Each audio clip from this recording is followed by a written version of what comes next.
Okay, let us see in today's session the classification of control systems. Broadly, control systems are classified as natural and man-made. This is one classification. Okay, there are many classifications, out of which this is the first classification. Generally, natural control system, man-made control system. Natural control system, it is the biological systems, the systems inside human being. They are all of natural type, and the best example for this natural control system is the perspiration system inside the human being.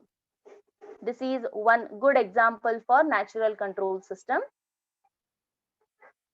This system activates the secretion glands, secreting sweat, and regulates the temperature of the body. This all is happening automatically, right?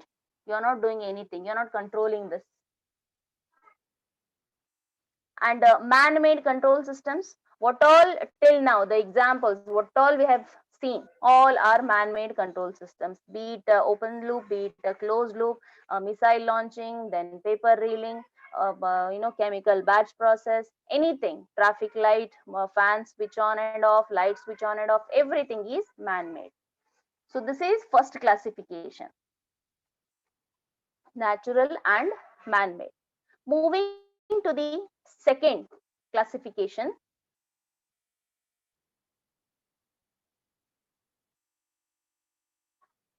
time varying and time invariant systems. Okay, whether your signals and system subject has started, I hope it has started. And have you seen what is the system and the classification of the systems there?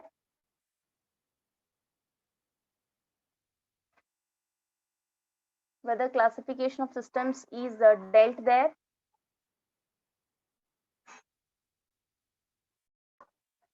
You're going to see even there also. Okay, so this is the second classification, time varying and time invariant. As the name suggests, time varying, the time varies. Okay, the system value, the system parameters, they will change. Vary means change according to the time. As the time progresses, those parameters of the control system will change.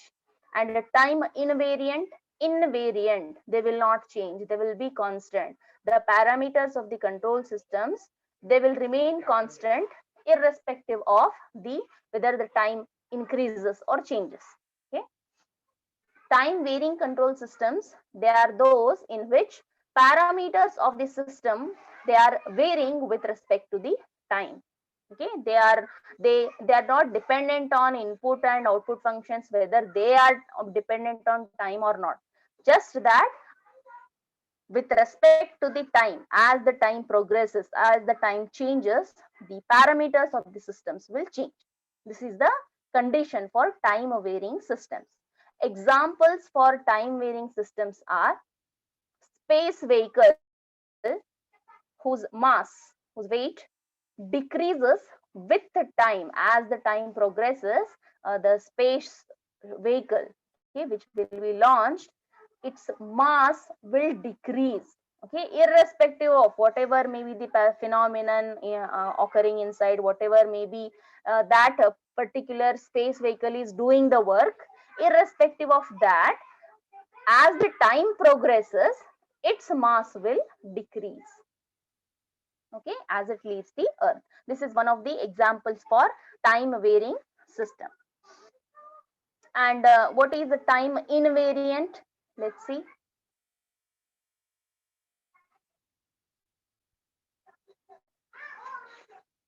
One more example is also given here. You can see similarly in case of a rocket.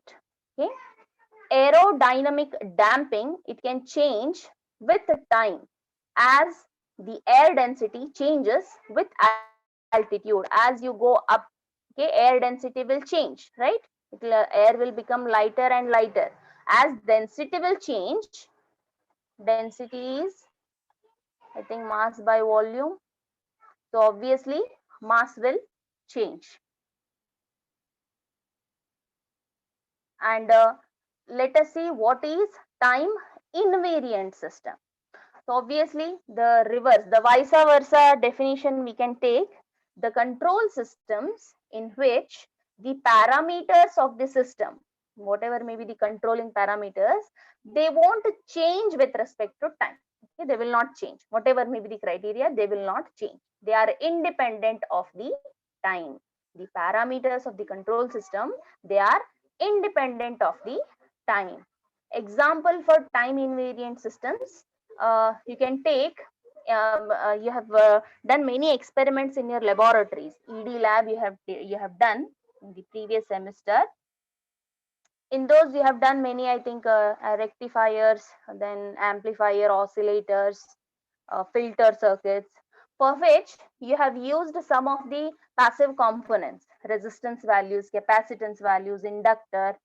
Those values, according to the time, as the time changes, okay, if you start your lab at 2 o'clock, by the time you come, you finish your lab at 5 o'clock, whether those passive devices, the values of resistor, those capacitor, whether those values will change, they will not change. They remain constant, right? Irrespective of whatever may be the thing. The parameters, they remain same. They won't change. Hence, this is one of the example for time invariant system. Different electrical networks which consists of the components like resistance, inductance, capacitance, they are the examples for time invariant systems. Okay, this is the second classification. First classification is natural and man-made.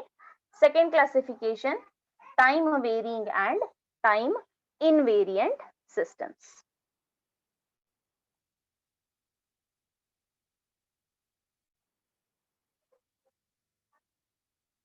The same block is given here. You can see the parameters of the system, they will not change with respect to the time. They are time invariant. And the parameters which change with respect to time, they are time variant systems. Now, let us move to the third classification, linear and non-linear. Again, even in your signals and system, this classification comes, linear and non-linear systems, control systems. Okay, what is that? A control system is said to be linear if it satisfies the following properties. What is that property? Very first thing, it should obey the law of superposition. What is the law of superposition? We have studied this already. What is the law of superposition?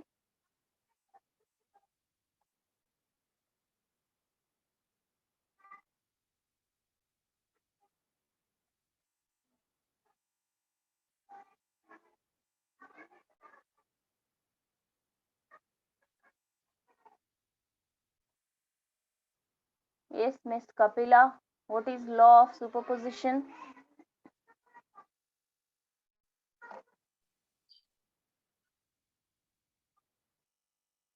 You can unmute and answer. Anybody? 22 participants. Tell me what is law of superposition?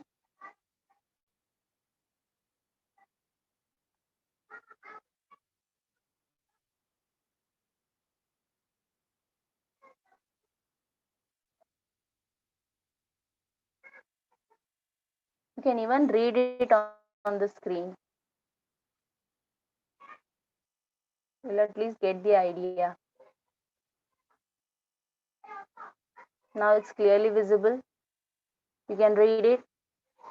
Now tell me what is law of superposition.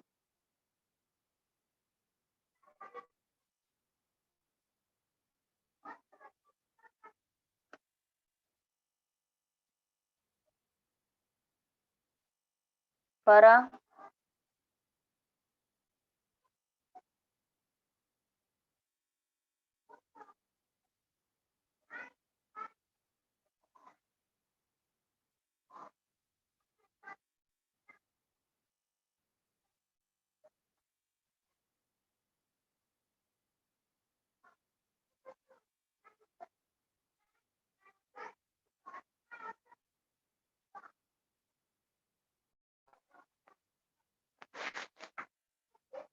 if you're having a system,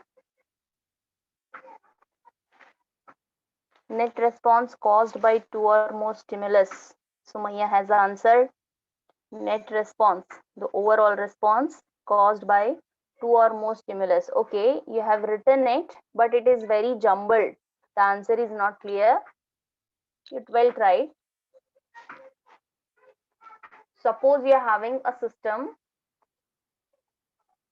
whose input is X, which will give you the output Y. Some process is happening inside this system. Suppose you change the system such that instead of one input, you're giving two inputs, X1 and X2. Then your system output will also change accordingly as y1 and y2. This is called law of superposition. As an example, I have given only two. It can be any number, x3, x4, x5. Any number of inputs if you connect, similar, in analogous, the same number of outputs you will get. So superposition, as Sumaya said, net response. The overall output will be what? The algebraic sum of the individual results, y1, y2, y3. If the inputs are x1, x2, x3, if you split your input into many number of inputs, your overall output, overall response will also be the sum of the individual outputs y1, y2, y3. Hope you understood this. Okay, this is one condition in order for a control system to say that it is linear. The law of superposition must hold good. And the second one is additive property. Again, it is the same law of superposition. So remember, linearity is very important term in case of control systems, or let it be for any system. Linearity plays a very important role. uh, if a system obeys law of superposition, then we say that the system is linear. And conversely, how we say that the system is non-linear? If it won't obey the law of superposition. Okay, these two things. Example, for real-time example for linear and non-linear. I have given one example here. You can see it.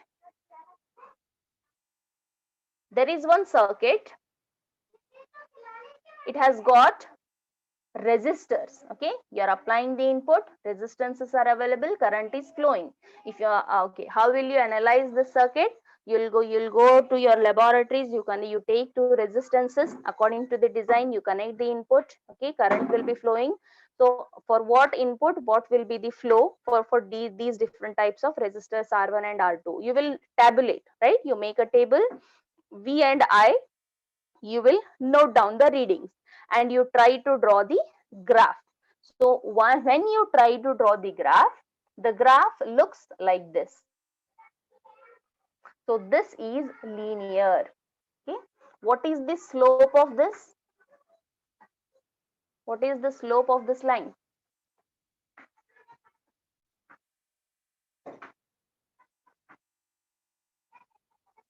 Tan theta.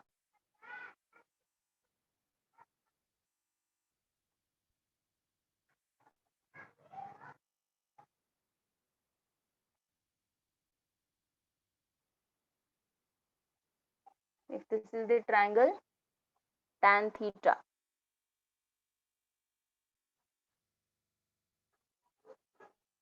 Opposite by adjacent.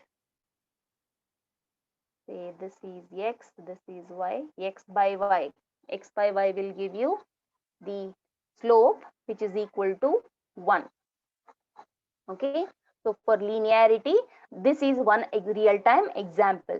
Similarly, when the circuit will become non-linear, when the law of superposition will not hold good. The real-time example, I can do some slight modification in this particular circuit. I will add one component so that the circuit will become non-linear.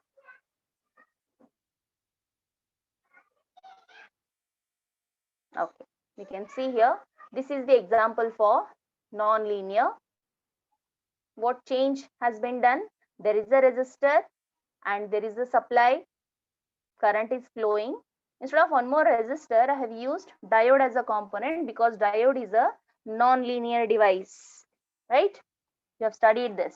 Diode characteristics, diode, how it works, what are the different regions of operation of a diode, right? Forward bias, reverse bias, its applications. So you know that diode is a non-linear device. So if I take this particular example, because of the presence of the diode, again, when you work in the laboratory, connect a resistor, connect a diode, so give the supply input. If you take the table readings, V and I, try to draw the graph. The graph looks something like this. Earlier, how the graph looked for the previous example, it was a linear in nature. Okay, but here this time there is a curve. That's the difference, linear and non-linear. So this is the third classification. First was natural and man-made. Second one was time varying and time invariant control system. Third classification, linear and non-linear control system. Okay, there is a note here.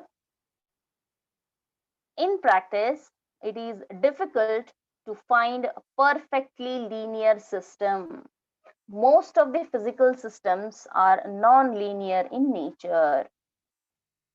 One important note to remember.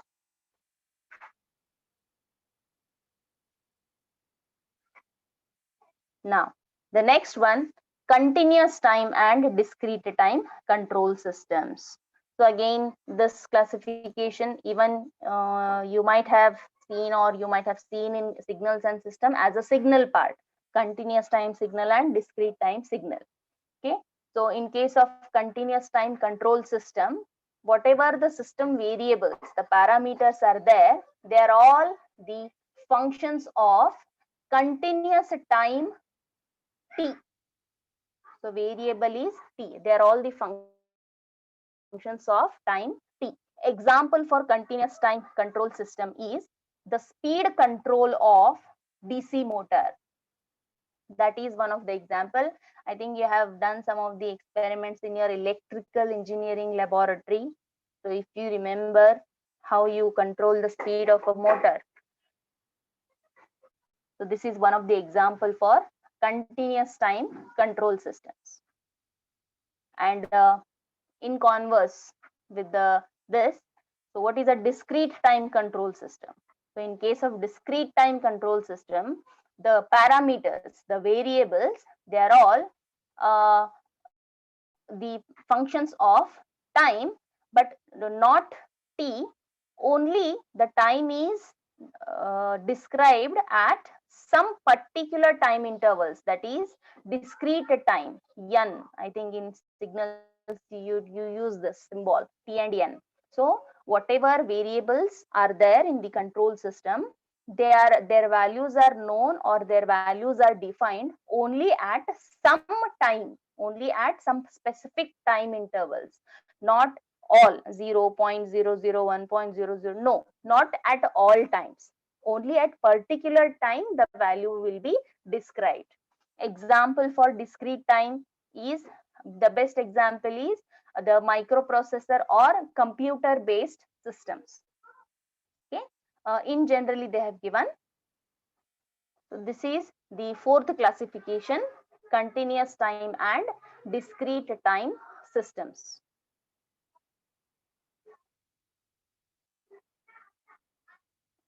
I think this is the figure, you know this already, how a continuous time signal is drawn. This is the time variable t, and this is the discrete time wherein the value is defined only at some specific times. Okay, so in between you can see some gap. Okay, there the signal variable, the value is not defined.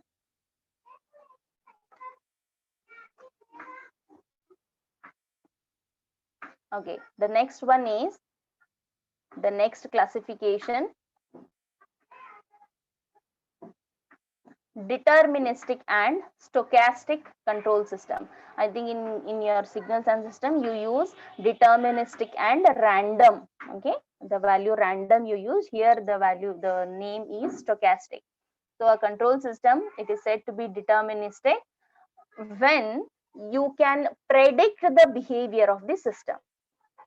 Okay, for example, let me take one example of a traffic light controller. Okay, you can predict the behavior of that particular signal, the system, right? So some time period will be set.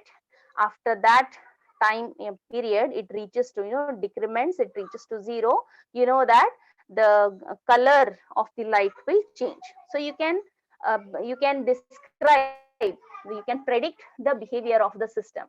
So that is called the deterministic control system. So what is a stochastic? That is a random control system, where you cannot predict the behavior of the system. Even though you are controlling it, you cannot predict, because sometimes, when you are working with the nuclear power plants, the behavior of the system is unpredictable in some cases. Okay, so that is one of the example. Okay, and finally, this classification, actually we started with this classification itself. Okay, open loop and closed loop system. So what is an open loop? You know it already. A system wherein the output is, no doubt it is depending on the input, but whatever the controlling action is taking place in the system, that controlling is independent of the output. Means we are not giving the feedback here. It is open. No doubt the system looks like this. We'll connect the input. Some controlling operation takes place here, right? Control and output. No doubt output, input. Output is dependent on the input, no doubt about it. But the controlling action, whatever a controlling action is taking place within the system, it is not at all dependent on the output or changes in the output. Because whatever output comes here, you are not giving this again as a feedback here, so that depending on the value, the controlling action will change. That is not the case. So there is no feedback here. Feedback will not be there. This is the open loop system.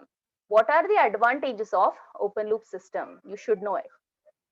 You can see a general block of open loop system here. There is an input signal. They call it reference input R of t. Okay. There is a controller here. Some process is taking place and you will get the output. And further, output is not connected back so that your operation will change accordingly. No, you are not connecting it. So this is open loop system. So reference input is applied to the controller, which will give your, it will do the process and you'll get the output.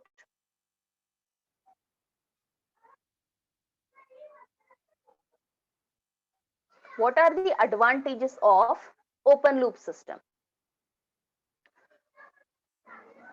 Very first advantage is, it is very simple to design. Open loop systems are very easy and simple to design. Their designs will be very simple because there is no complexity of connection of feedback and all, manipulation of error signal. If there is an error, correct it. Those complications will not be there. That's why they are very simple to design and construct. Next, the second advantage, they are very much convenient when the output is difficult to measure. Can anybody give me the example for this? Very much convenient when output is difficult to measure.